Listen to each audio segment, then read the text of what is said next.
एक किसान भाई था और उसकी आलू की खेती थी।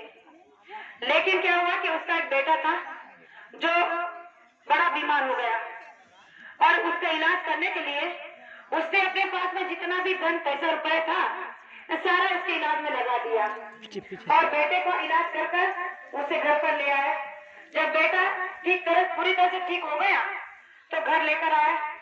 घर आने के बाद अब उसके पास कुछ पैसे नहीं बचे थे। अब वो सोचने लगा कि सब लोग जो है खेती की मशक्कत कर रहे हैं, जुताई कर रहे हैं, खुदाई कर रहे हैं ट्रैक्टर वगैरह से, और मेरे पास इतने पैसे नहीं है कि मैं अपनी खेती की मेहनत मशक्कत करूं और मेरे पास आलू बोने के लिए भी पैसा नहीं है। दोनों बाप बेटे जो है आपस में चर्चा करने लगे कि क्या करें। बेटा अपने बाप से कहने लगा कि देखो पिताजी, सब लोगों की खेती की आलू बोने की तैयारी हो गई है, हमारा तो कुछ भी नहीं। तो उसके पिताजी जो थे वो पहुंचे, महात्मा के शिष्य थे।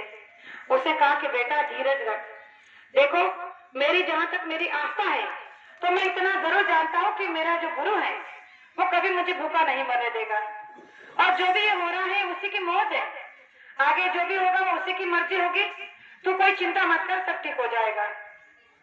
दोनों बाप बेटे चिंता में डूबे थे, लेकिन बेटे की चिंता कुछ और ही संसारी थी और बाप की चिंता आध्यात्मिक रूप से थी कि मेरे बाप को मेरी चिंता है, वो बराबर मेरा जो भी हिसाब है वो कर लेगा। इस चिंता के साथ में वो बैठे थे कि एक दिन अचानक गांव में ऐसी झूठी खबर फैल गई कि फलाने फलाने के खेत में उन बाप बेटे ने हथियारों की तस्करी की है और सारे हथियार अपने खेत में छुपा के रखे हैं। अब ये बात पूरे गांव में हवा की तरह फैल गई। ये बात पुलिस तक पहुंच गई। पुलिस आई, उन दोनों बाप बेटों को उठाकर ले गई, थाने में बंद कर दिया और फिर पुलिस ने शासन को जारी किया कि हमें पता चला है कि इनकी खेती में इन्होंने हथियार को छुपाया है। ये दोनों बाप बेटे हथियार की तस्करी करते हैं और सारा जो हथियार इनकी खेती में छुपा हुआ है जाकर खोदो इसकी खेती को। और एक तरफ से सारे सरकारी नौकर उनकी खेती को खोद रहे हैं, ट्रैक्टर से इधर से उधर उछाल रहे हैं और पूरे गांव के लोग वहां खड़े हैं। लेकिन सारा खेत खोद डालने के बाद उन्हें कुछ नहीं मिला। और जब ये दोनों बाप बेटे जेल में बैठे तो बेटा बाप से कहने लगा कि देखा, आप तो बड़े कहते थे कि मेरा गुरु बड़ा दयावान है, वो बराबर देख लेगा, क्या ये खाक देखा, हम दोनों को जेल में बिठा दिया, हमने कुछ नहीं किया, फिर भी हम तो निर्दोष है। तब भी उसके बाप ने कहा कि बेटा जरा धीरज रख, जो भी होगा उसकी मर्जी से होगा, हमारे आपकी मर्जी से नहीं होगा। और जब पुलिस को कुछ नहीं मिला तो उन्हें निर्दोष करार देकर छोड़ दिया गया। जब दोनों बाप बेटे घर आए, घर आने के बाद जब खेती में देखने गए तो उन्होंने क्या देखा कि उनकी सारी जमीन पहले से बिना किसी को कुछ दिए लिए एकदम से साफ, मतलब मेहनत होकर खुदा कर पड़ी हुई है।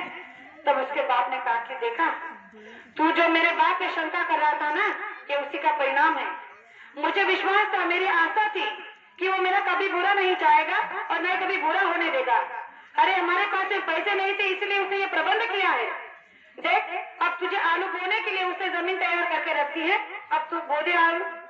तो ये होती है आस्था। हमारी आस्था तो 2 कौड़ी की नहीं है और हमारी उम्मीदें लाखों करोड़ों की गुरु महाराज से होती है कि हमारे बेटे की शादी नहीं होती, हमारे बेटे को सर्विस नहीं लगती, हमारे घर में सुख शांति नहीं आती, हमारा मकान नहीं बनता, हमारी खेती नहीं ले जाती। क्यों? आपने गुरु के लिए कभी कुछ किया है? आपने गुरु को कभी कुछ दिया है? कभी कुछ दिया नहीं, कभी कुछ लिया नहीं और करोड़ों की उनसे मन्नत रखते हो तो प्रेमी हो। अगर देना सीख जाओगे तो लेना भी सीख जाओगे। लेकिन फिर भी गुरु महाराज दयागार है, वो देना जानते हैं, लेना नहीं। उन्होंने केवल देना ही सीखा है, लेना नहीं। इसीलिए तो आज हम सबके पास नामदान होने के बाद भी हम उनको कुछ दे नहीं पाए। दिया तो उन्होंने ही हमें सबसे पहले, लेकिन फिर भी आज हमने उनको कुछ नहीं दिया है। तो गुरु महाराज ने कहा कि ये संसारी रोना जब तक आप बंद नहीं करोगे तब तक आपको आध्यात्मिक दौलत प्राप्त नहीं होगी। और इस आध्यात्मिक दौलत को प्राप्त करने के लिए हमें संसार से थोड़ा विमुख होना होगा।